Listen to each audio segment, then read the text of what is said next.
Da mi tata i mama nisu uzimali novac koji sam dobio za rođendan, odavno bih bio milioner.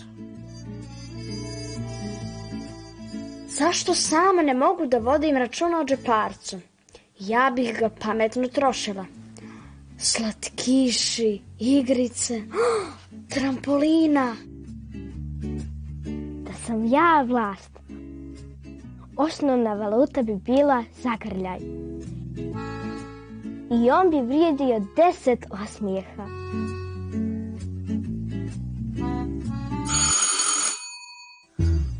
Brzo, stigla je gošća!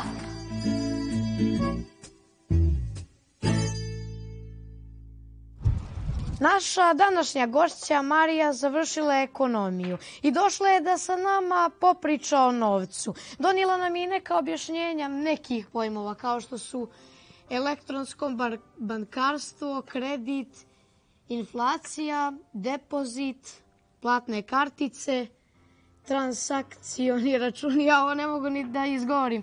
Marija, dobrodošli, upustite djecu. Hvala na pozivu.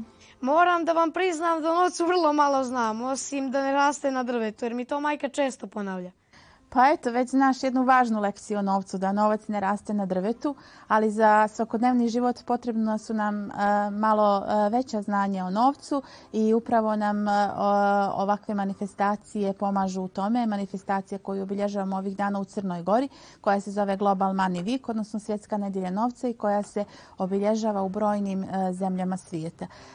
Novac ne raste na drvetu je izreka koju često čujemo i koja u stvari želimo da naglasimo da novac ne nastaje zahvaljujući nekoj magiji, već odrasli ili recimo vaši roditelji odlaze svakodnevno na posao i oni za taj svoj rad, trud i uloženo vrijeme dobijaju platu i tim novcem plaćaju račune, kupuju hranu, kupuju garderobu, ostale potrepštine, a također je veoma dobro ukoliko uspiju da jedan dio novca ostave sa strane, odnosno uštede za neke troškove u budućnosti. Štednja, to je za mene nemoguća misija. Ja svoj džeparac odmah potrošim. Vjerujem ti jer danas je novac vrlo lako potrošiti. Mami nas raznorazne reklame koje vidimo na televiziji, mami nas čokoladice, lizalice, žvake sa polica u prodavnici dok čekamo red da platimo na kasi. I nekada nije ni loše, nekada je dobro kupiti nešto što će nas zadovoljiti i učiniti srećnim, ali česte su i situacije kada novac ne koristimo baš razumno. Naprimjer, nekada ćemo otići u prodavnicu bez puno razmišljanja kupiti recimo kačket koji smo vidjeli kod druga, a kod kuće imamo već 2 kačketa. I da bismo odgovorno i pametno upravljali novcem, potrebno je da od malih nogu učimo o njegovom značaju i da učimo da ga pametno trošimo. Ja sam donijela jednu tabelicu koju ću ostaviti tebi i drugarima, koja ti može pomoći kada vježbaš da odgovorno upravljaš svojim novcem. Dakle, u toj tabeli ako već u stvari dobijaš recimo džeparac od svojih roditelja ili neku svotu novca za rođendan ili dobru ocjenu u školi, ti već imaš svoj budžet. I dobro bi bilo da sve ono što trošiš staviš na papir i ubilježiš u ovoj tabeli kako bi vidio gdje novac zaista odlazi i da li si ga zaista potrošio na nešto što ti je bilo potrebno. Danas je teško zamisliti život bez novca. Zbog njih roditelji rade. Zbog njih u 1. mjesecu idemo kod baki i nažalost bez njih ne možemo da imamo omiljene igračke. A šta su ljudi radili prije nego što je novac izmišljen, koji i danas koristimo? Da, upravo si, novac koji danas koristimo nije oduvijek postojao u formi novčanica i kovanica. Nekada davno ljudi, kada novac kao takav nije postojao, ljudi su razmjenjivali robu. Tako su recimo ako je neko imao kokošku u dvorištu, mogao je da svom komšiji koji recimo ima jabuke ili krompir da razmijene robe jedni sa drugima. Nešto kasnije se umjesto novca koristila recimo životinjska koža, zubi ubijenih životinja, platno, a još kasnije počeli su da se koriste plemeniti metali kao što su zlato i srebro.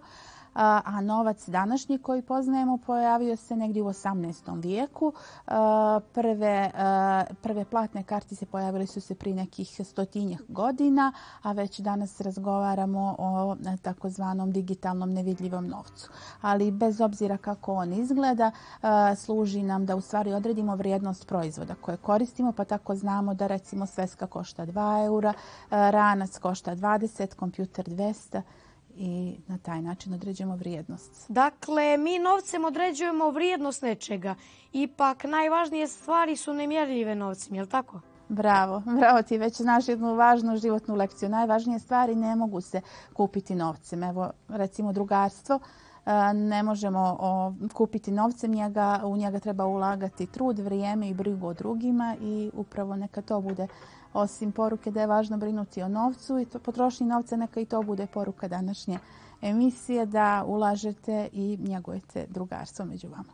I za kraj, Marija, da li roditelji zaista imaju pravo da zadrže novac koji mi dobijemo za rođendan ili za neke praznike? To je sve stvar dogovora. Ipak je to vaš novac i trebalo bi da vama i pripada, pa u stvari dogovora da li će ga čuvati roditelji za vas ili ćete ga vi čuvati na način kako vi sami odredite. Hvala vam što ste bili naša gošća i želimo vam da budete uvijek bogati u zdravlju i ljubavi. Hvala i ja vama želim isto. Hvala.